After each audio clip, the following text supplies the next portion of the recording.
समय यानी टाइम, जिसका ना कोई आदि है और ना अंत। ये ना रोका जा सकता है, ना बदला जा सकता है और ना बांटा जा सकता है। समय की एक और खास बात है कि जो बीत गया ना वो लाया जा सकता है और जो आगे आने वाला है वो बदला नहीं जा सकता।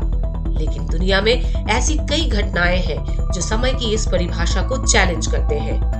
कई बुद्धिजीवियों का ये मानना है कि समय को रोका तो नहीं जा सकता, लेकिन इसको बदला जरूर जा सकता है और इसे कहते हैं टाइम स्लिप। टाइम स्लिप एक पैराडॉक्स है और आज की इस वीडियो में हम इसी टाइम स्लिप के बारे में जानेंगे। लेकिन वीडियो शुरू करने से पहले अगर आप हमारे चैनल पर पहली बार आए हैं और ऐसी ही रोमांचक वीडियोस देखना पसंद करते हैं तो हमारे चैनल इन्फोबेस को सब्सक्राइब करना बिल्कुल ना भूलें। और हाँ, इस वीडियो को आखिर तक जरूर देखें और साक्षी बने कुछ ऐसी घटनाओं का जिन्होंने दुनिया का हिस्ट्री ही बदल कर रख दिया। साइंस की भाषा में टाइम स्लिप का मतलब है समय में फिसल जाना, जिसमें कोई इंसान कुछ पलों के लिए वर्तमान से आगे या पीछे चला जाता है और कुछ समय बाद वापस वर्तमान में चला आता है।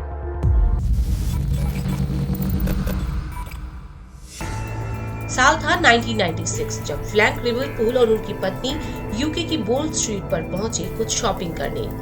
इधर उधर टहलने के बाद दोनों को डिलियंस बुक शॉप नामक एक दुकान में जाना था। लेकिन जैसे ही फ्रैंक थोड़ा आगे चले और पतली सी गली में गए तो उनको थोड़ा अजीब सा लगा, मानो उनके आसपास कुछ अजीब सा घट रहा हो।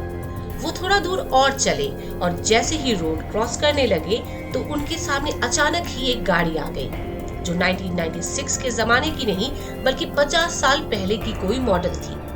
अफरा तफरी में उन्होंने रोड क्रॉस किया और जहां डिलियंस बुक शॉप था वहां पहुंचे। लेकिन उनको वो बुक शॉप नहीं बल्कि उसकी जगह एक लेडीज के जूतों और बैग्स का शॉप दिखा, जिसका नाम था क्रिप्स फुटवेयर। अचंभे के साथ फ्रैंक ने अपने आसपास देखा तो पाया कि लोगों का पहनावा भी आज के जमाने जैसा नहीं बल्कि काफी पुराने स्टाइल का था। इस डिल्यूशनल स्थिति में वो दुकान के अंदर गए और इधर उधर देखने लगे और तभी फ्रैंक की वाइफ ने आकर उन्हें पीछे से बुलाया। जब फ्रैंक अपनी पत्नी की तरफ घूमे तो उन्होंने पाया कि वो बुक शॉप में ही है। इस पूरे घटना ने फ्रैंक को अचंभे में डाल दिया और उन्होंने बाद में बोल्ड स्ट्रीट और उसके हिस्ट्री के बारे में रिसर्च भी किया और उस रिसर्च में उनको पता चला कि 1950 के आसपास क्रिप्स नामक एक शॉप था जहां पर आज डिलियंस बुक शॉप खड़ा है।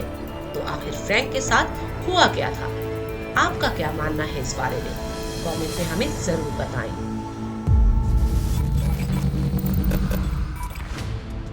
दो 2010 के दशक में एक महिला और उनकी बेटी डैंडी मिशिगन के रास्ते पर रात के समय ड्राइव करके कहीं जा रहे थे। रास्ते में कुछ आगे जाकर महिला को ऐसा लगा कि जैसे रात दिन में बदल रहा हो, ठीक जैसे भोर का वक्त हो।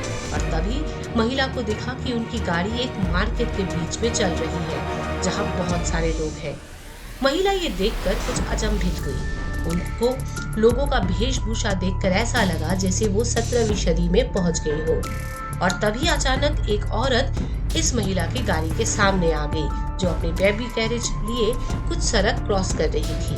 कोई भी हादसा रोकने के लिए महिला ने जोर से ब्रेक मारी और जैसे ही उस झटके के बाद महिला ने सामने देखा तो पाया कि वो वापस उस अंधेरी सड़क में आ गई है। इसके बाद महिला ने अपने दोस्तों से इस घटना के बारे में बात की, लेकिन सभी ने उनकी इस बात को झुठला दिया। कुछ सालों बाद जब महिला की बेटी बड़ी हुई तो एक दिन महिला ने अपनी बेटी से पूछा कि क्या उसको इस घटना के बारे में कुछ याद है। तो उसने कहा कि हाँ, उसे ये याद है कि उसकी मम्मी उस रात बात करते हुए गाड़ी चला रही थी और अचानक वो कुछ समय के लिए ड्राइविंग सीट से गायब हो गई, लेकिन बच्ची को अपनी माँ की आवाज सुनाई दे रही थी।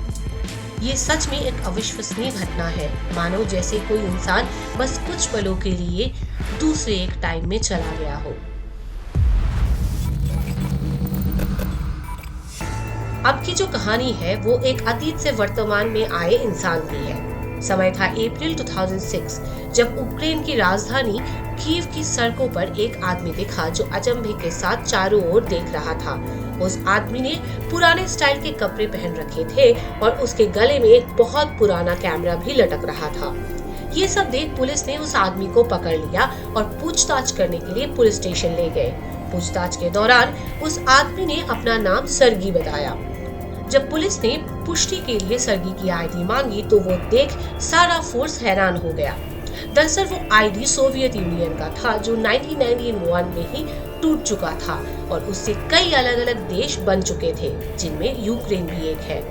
पुलिस को और एक बात बहुत परेशान करने वाली लगी और वो थी उस आदमी का एज। वो दिखने में 25 या 30 वर्षीय युवक था, लेकिन उसके आईडी में उसका डेट ऑफ बर्थ 1932 लिखी थी। पूरी घटना से पुलिस बहुत चौंकी थी और उन्होंने सरगी से पूछा कि आज तारीख क्या है। तो इसके जवाब में सरगी ने कहा कि आज 23 अप्रैल 1958 है। ये सब सुन पुलिस ने मान लिया कि ये आदमी पागल है और इसे मेंटल हॉस्पिटल ले जाया गया। मेंटल हॉस्पिटल में जब डॉक्टर पाब्लो कुट्रिकोव ने सरगी से पूछा कि वो यहाँ क्या करने आया था, तो उन्होंने कहा कि वो कुछ फोटोग्राफ्स लेने के लिए घर से निकले थे और उन्होंने जो आखिर फोटो लिया वो एक अजीब से दिखने वाला हवाई यान है। इसके बाद जब सरगी की कैमरा में मिले रील को डेवलप करके देखा गया तो पाया गया कि सभी फोटोग्राफ्स करीब 50 साल पहले के हैं और इसमें सरगी और उनकी गर्लफ्रेंड की भी फोटो है। डॉक्टर ने सरगी से पूछताछ में यही आया कि ये आदमी वाकई ही टाइम ट्रेवल करके आया है। और फिर घटा एक और चौंका देने वाला घटना। जब बातचीत के बाद सरगी डॉक्टर के कमरे से बाहर निकला तो अचानक ही हवा में गायब हो गया और फिर कभी उसे वापस नहीं देखा गया।